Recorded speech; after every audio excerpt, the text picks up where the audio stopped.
urusobe rw'ibiriho, urusobe rw'ibiriho. Igisubizo ukeneye ngo ubeho ubuzima butunganiwe, bukunejeje ndetse bwo hejuru kiri hafi yawe. Kurikirana ikiganiro urusobe rw'ibiriho, umenye uko ubaho ubuzima bwawe bwagenwe n'Imana ngo bube ubw'ubwiza n'icyubahiro binyuze mu ijambo ry'Imana.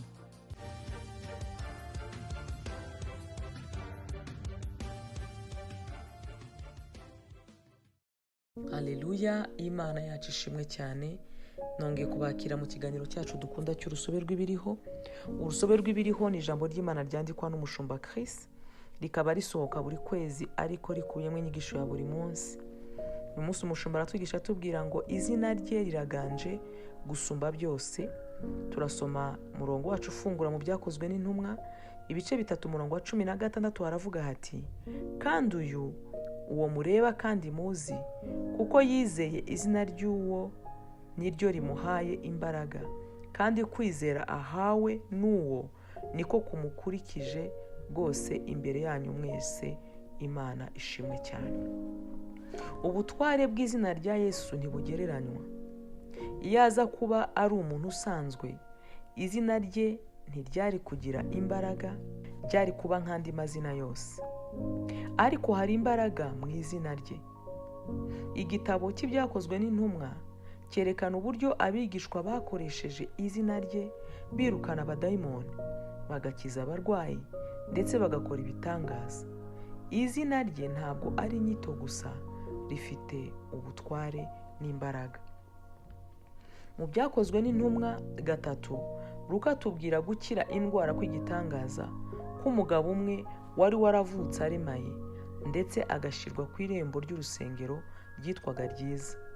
Igitangaza cyakuruye imbaga y'abantu benshi, nuko Petero afatirana uwo mwanya yahise abwira iyo mbaga, asobanura ko inkomoko y'uko gukira ari izina rya Yesu. Yaravuze ati: kandi uwo mureba kandi muzi, kuko yizeye izina ry'uwo niryo rimuhaye imbaraga, kandi kwizera ahawe n'uwo niko kumukirije rwose imbere yanyu mwese. Imana ishimwe. Mu byakozwe n'intumwa ibice 3 umurongo wa 16. Yashimangiye ko byari kubwo kwizera izina rya Yesu uriya mugabo yabonye imbaraga ndetse agasubirana amagara mazima. Ubutware n'imbaraga z'izina rya Yesu byerekana ubumana bwe. Izina rye rifite umwuzuro w'imbaraga ze, ubuzima, haleluya, n'ubutware bwe. Niyo mpamvu Bibiliya itubwira iti nicyo cyatumye Imana imushyira hejuru cyane, ikamuha izina risumba ayandi mazina yose, kugira ngo amavi yose apfukame mu izina rya Yesu, ari ay'ibyo mu ijuru cyangwa ibyo mu isi cyangwa ay'ibyo munsi y'isi. Ibi twabireba mu Bafilipi ibice 2 umurongo wa 9 kugeza ku murongo wa 10. Izina rye riraganje hejuru y'ibintu byose. Rikoreshe wirukana abadayimoni, ukiza abarwayi, ugendere mu kunesha guhoraho. Baho mu mwuzuro w'imbaraga ze n'ubutware bwe uyu munsi, binyuze mu kuganza no gukomera ku izina rye. Imana ishimwe cyane. Kadufatanyiriza hamwe gusenga iri sengesho. Ndasenga nawe usubiremo uti: Data mwiza, ndagushima kubw'ubutware buri mu izina rya Yesu. Iryo zina ritangaje, riraganje hejuru y'ibintu byose, kandi kubwo kwizera iryo zina nirukana abadayimoni, nkiza abarwaye ndetse nkagendera mu butsinzi buhoraho. Mbaho mu mwuzuro w'imbaraga ze n'ubutware bwe uyu munsi. Urakoze Mwami kubw'imbaraga no gukomera by'izina rya Yesu. Amen. Haleluya. Mu gucengera iri jambo turasoma Abafilipi ibice 2 umurongo wa 9 kugeza ku wa 10, na Yohana ibice 14 umurongo wa 13 kugeza kuri 14. Kandi niba urimo kunyumvuka butarakira uwo mwami, iryo zina ngo rikubere umwami n'umucunguzi, ndakwingingira mu rukundo rw'Imana kugira ngo usengane nanjye isengesho rigiye gukurikiraho, wakira uwo mwami, kandi nubikora ubuzima bwawe ntabwo buzaba uko bwari bumeze ukundi. Murakoze, nawe ubutaha. Mu gukubitwa kwa Yesu twakize indwara. Haleluya! Umugambi w'Imana ku muntu wahoze ari uko yabaho aguwe neza, ari mutaraga, afite amagara meza n'ubuzima buzira umuze. Ariko iyo bibayeho umuntu akarwara, Imana ihora ifite inzira nyinshi zo kumuzanira gukira. Ese waba urwaye? Ese waba ufite uwawe urwaye? Umuturanyi, inshuti cyangwa umuvandimwe? Dore nkuzaniye inkuru nziza. Igiterane cy'imigezi ikiza indwara hamwe na Pastor Chris cyongeye cyagarutse. Ni kuva kuwa gatanu tariki 18 z'ukwezi kwa karindwi kugeza ku cyumweru tariki 20 z'ukwezi kwa karindwi umwaka wa 2025, kikazajya gitangira kuva saa 9 z'umugoroba. Iki giterane kizabera kuri interineti, ukaba ushobora kwiyandikisha unyuze kuri uru rubuga www.urusobe.org kugira ngo uzabashe gusengerwa by'umwihariko. Urubuga wakwiyandikishaho ndarusubiramo nanone ni www.urusobe.org.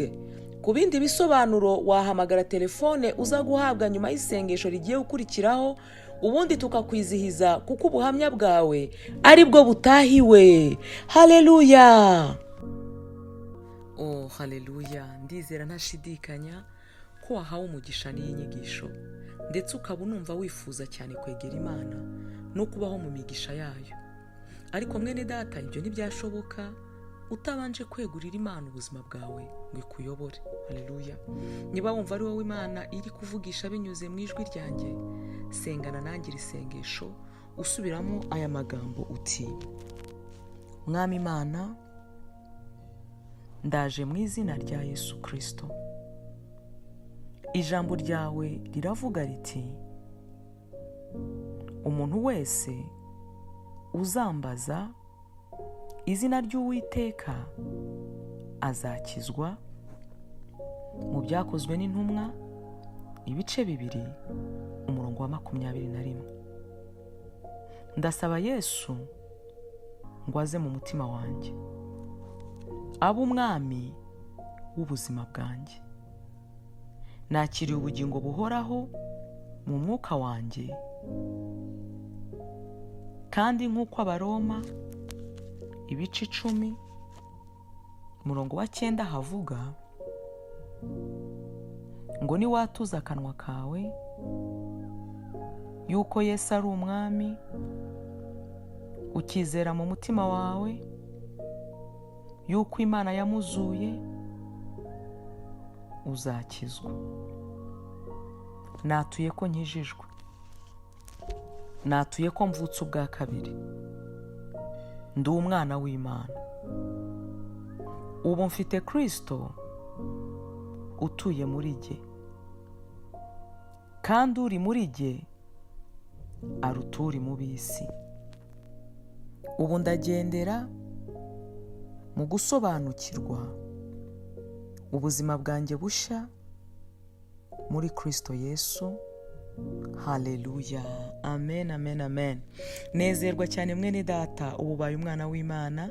Kugira ngo wakire ibisobanuro birenzeho ku buryo wakura nk'umukristo, cyangwa niba wifuza gusengerwa by'umwihariko, mwahamagara kuri 07 9 4 000 91.